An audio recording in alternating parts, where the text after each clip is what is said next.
Hello friends, welcome back to this channel. दोस्तों, इस video में रिलायंस कैपिटल लिमिटेड के लिए हम लोग बातचीत करेंगे, लेकिन उससे पहले आप लोगों से रिक्वेस्ट करना चाहूँगा, अगर आप चैनल को फर्स्ट टाइम देख रहे हैं, मेक श्योर कि सब्सक्राइब करके बेल आइकन को हिट कर लीजिए, ताकि दोस्तों आपको आने वाले समय में किसी भी वीडियो की नोटिफिकेशन मिस ना हो। और दूसरी रिक्वेस्ट कि अगर आप डीमिट या ट्रेडिंग अकाउंट ओपन कराना चाहते हैं, डिस्क्रिप्शन बॉक्स में लिंक दिया गया है। रिलायंस कैपिटल लिमिटेड अगर हम लास्ट ट्रेडिंग सेशन में देखें दोस्तों, 19.05 पे ओपन होकर के 20.70 का हाई और 19.05 से लो नहीं बनाया, हालांकि गिर के 19.05 के ऊपर ही बंद हुआ। 1,32,88,388 टोटल वॉल्यूम जनरेट हुआ। 481 करोड़ रुपए कंपनी की मार्केट कैप है। आइए आप लोगों के साथ एक खबर को मैं शेयर करता हूं। दोस्तों, खबर ये है कि डिफरेंसेस यहां पे क्रिएट हो रहे हैं रिलायंस कैपिटल का जो एडमिनिस्ट्रेटर है और जो इसके कमेटी ऑफ क्रेडिटर्स हैं और इसको लेकर के जो लीगल एडवाइज़र्स हैं, इन सभी के बीच में डिफरेंसेस क्रिएट हो रहे हैं और इन्हीं डिफरेंसेस के चलते इसके रिजोल्यूशन प्रोसेस में डिले हो रहा है। ये लेटेस्ट अपडेट है। थोड़ा सा मैं आपको कुछ दिक्कतों की वजह से मैं टाइमली अपलोड नहीं कर पा रहा था वीडियोस, जिसकी वजह से ये अपडेट मैं थोड़ा सा मैं आपको डिले करके दे रहा हूँ, क्योंकि कुछ कारणों की वजह से मैं चाहता था कि मैं टाइमली अपडेट करूँ, लेकिन कुछ सर्कमस्टांसेस ऐसी थी, कुछ दिक्कतें थी, जिसकी वजह से मैं थोड़ा टाइमली अपडेट नहीं कर पाया, डाउन साइड वीडियोज़ नहीं अपलोड कर पाए।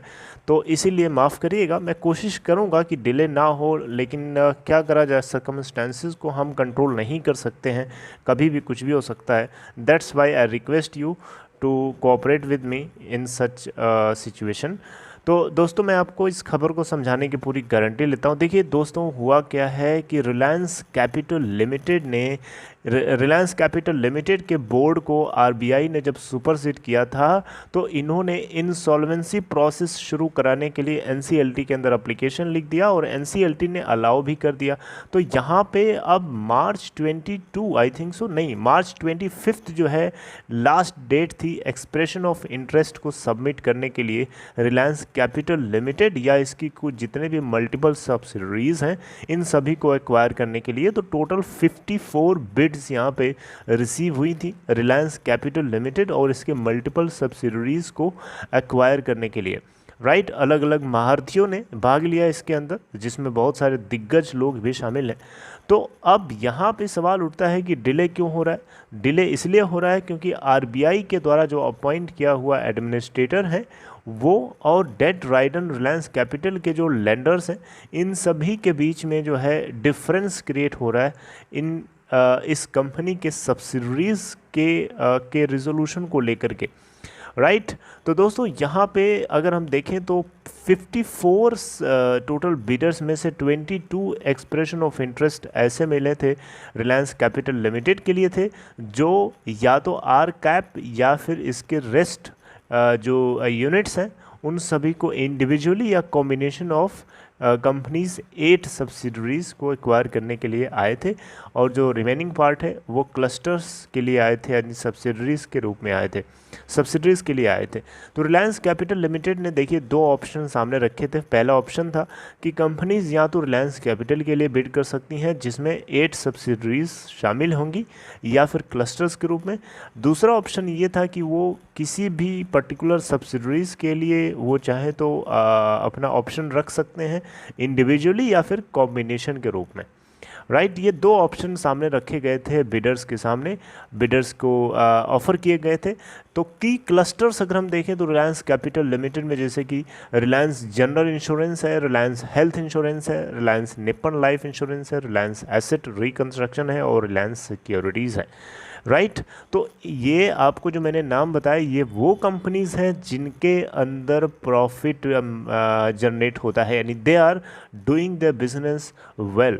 यानी यहाँ पे जो डिफरेंसेस क्रिएट हो रहा है एडमिनिस्ट्रेटर और कमेटी ऑफ क्रेडिटर के बीच में और उसके लीगल एडवाइजर्स के रिस्पेक्ट के बीच में, ये इसी बात को लेकर के हो रहा है क्योंकि ये वो सब्सिडरीज हैं रिलायंस कैपिटल लिमिटेड की जो प्रॉफिट मेकिंग एंटिटीज़ हैं, वेल कैपिटल है इनके पास, मैनेजमेंट टीम बढ़िया है और बिजनेस भी इनके बहुत ही तगड़े हैं।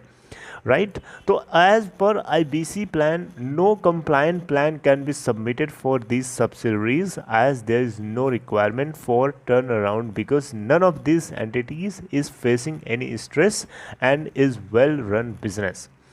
यानी किसी भी तरीके से IBC के प्लान के मुताबिक अगर हम देखें तो कोई भी कंप्लेंट प्लान जो है यहाँ पे सबमिट नहीं किया जा सकता इन सब्सिडरीज़ के लिए, क्योंकि इनको किसी भी तरीके से टर्न अराउंड सिचुएशन की ज़रूरत नहीं है, because they are already well, they are already doing their business good, right. तो डिफरेंस ऑफ ओपिनियन यहाँ पे एडमिनिस्ट्रेटर और कमेटी ऑफ क्रेडिटर्स के बीच में इसी बात को लेकर के अराइज हो रहा है कि जो मेथडोलॉजी है रिलायंस कैपिटल और इसकी सब्सिडरीज़ को बेचने की जो अडॉप्ट करी गई है, यही एक सबसे बड़ा सवालिया निशान बन रहा है, सबसे बड़ा क्वेश्चन खड़ा कर रहा है।